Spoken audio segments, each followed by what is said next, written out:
The date is May the 10th of 2022, and on a tropical island resort on the Isla Baru in Colombia, a freshly married couple is spending their honeymoon. Sadly, their honeymoon will take a tragic end.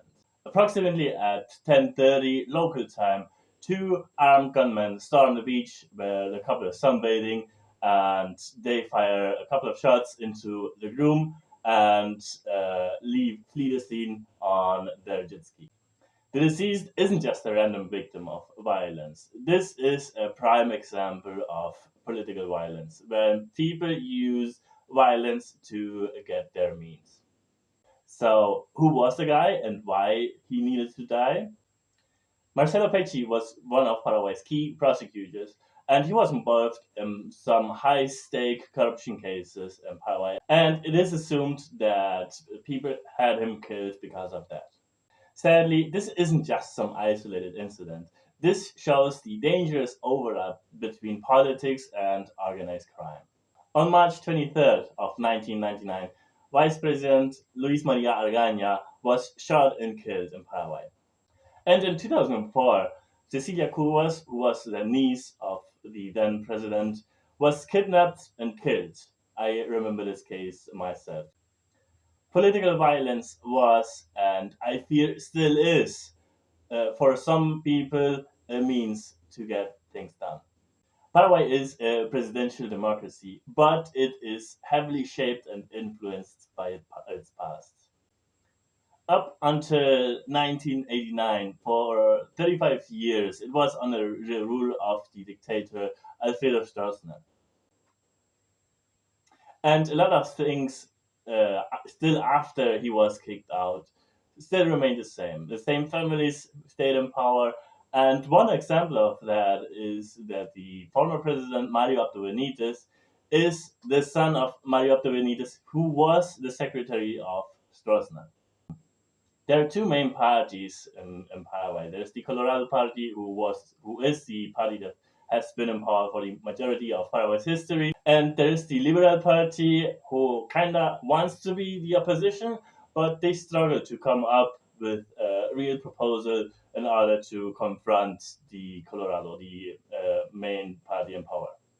Politics here in Paraguay isn't just about elections. It's about nepotism. It's about corruption. You can put your friends and families in places where they can get a nice salary and live a nice life.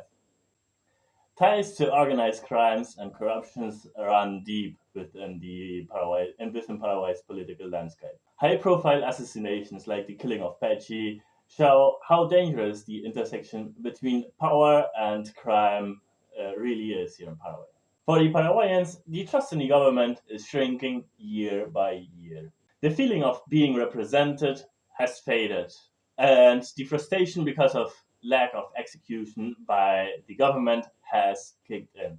Corruption cases like the aqueduct, which was intended to bring water into the arid Chaco region in Paraguay, which was priced at $40 million and cost about $80 million, and it didn't even work at the end. Or Arnaldo Jusio, who at the time was Minister for Internal Affairs, who was spotted on vacation driving with a car which was registered to a known drug trafficker. Or another example would be the COVID funds. Millions and millions of dollars of loans issued to Paraguay by the IMF or other monetary institutions, and still Paraguayan hospitals couldn't keep up with their needs. The political opposition doesn't really do anything. The minor parties, who might get one or two seats during elections, but they are accused of just being proxies for the bigger ones.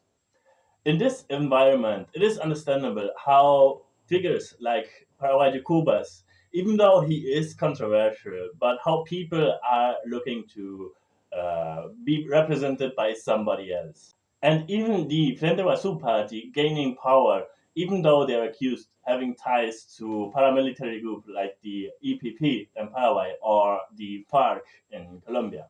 But I think the Colorado Party will still remain in power. Paraguay isn't culturally prepared for change. As so often in many, many countries, it is the rural vote against the city vote. But I fear there's a new generation of politics coming up.